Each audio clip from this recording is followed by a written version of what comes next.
अब करीब 216 साल बाद मूसा इस्राएलियों को वापस कनान देश ले जा रहा था। जरा इन फलों को देखिए जिन्हें दो आदमी अपने कंधे पर उठाए हुए हैं, और उस अंगूर के गुच्छे को तो देखिए कितना बड़ा है। अंगूर के साथ अंजीर और अनार भी हैं, लेकिन ये लोग इतने अच्छे अच्छे फल लाए कहाँ से?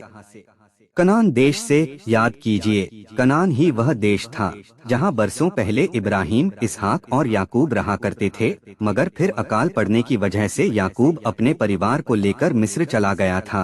अब करीब 216 साल बाद मूसा इस्राएलियों को वापस कनान देश ले जा रहा था। वे जंगल में उस जगह पहुँचे जिसका नाम कादेश था।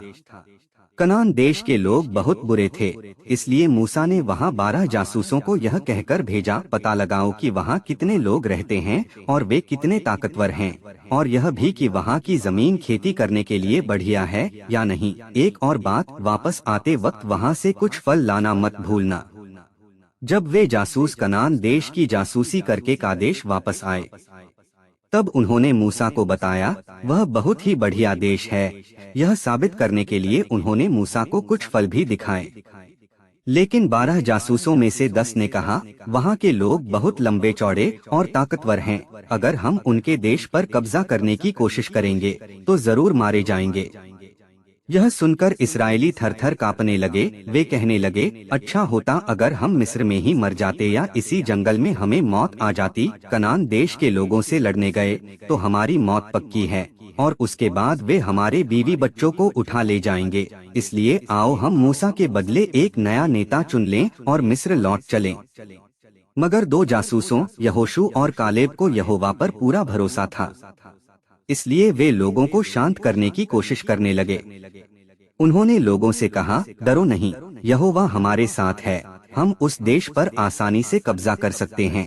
मगर लोगों ने उनकी एक न सुनी, उल्टे वे यहोशू और कालेब को मार डालने की सोचने लगे। यह सब देखकर यहोवा को बहुत गुस्सा आया। उसने मूसा से कहा, जिस किसी की भी उम्र 20 साल या उससे ज्यादा है, वह कनान देश में नहीं जा पाएगा। इन लोगों ने वे सारे चमत्कार देखे थे जो मैंने मिस्र में और जंगल में किए थे, फिर भी इनको मुझ पर भरोसा नहीं। इसलिए अब तुम लोग 40 साल तक जंगल में भटकते रहोगे, जब तक कि 20 साल से ऊपर के जितने भी लोग हैं वे सब मर नहीं जाते। केवल यहोशू और कालेब ही कनान देश में जा पाएंगे। मूसा ने 12 जासूसों को क्या पता लगाने के लिए कनान देश भेजा। कनान से लौटने पर 10 जासूसों ने मूसा को क्या बताया? 2 जासूसों ने कैसे दिखाया कि उन्हें यहोवा पर भरोसा है और उनके नाम क्या थे? यहोवा को गुस्सा क्यों आया? फिर उसने मूसा से क्या कहा? कनान देश के बारे में पता करने के लिए किन लोगों को चुना गया और उनके आगे क्या बढ़िया मौका था?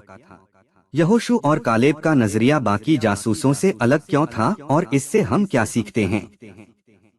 यहोवा के चुने हुए लोगों के खिलाफ कुड़कुड़ाने के बारे में हमें क्या चेतावनी दी गई है? गिनती 14:24 से कैसे पता चलता है कि यहोवा अपने हर एक सेवक में दिलचस्पी लेता है?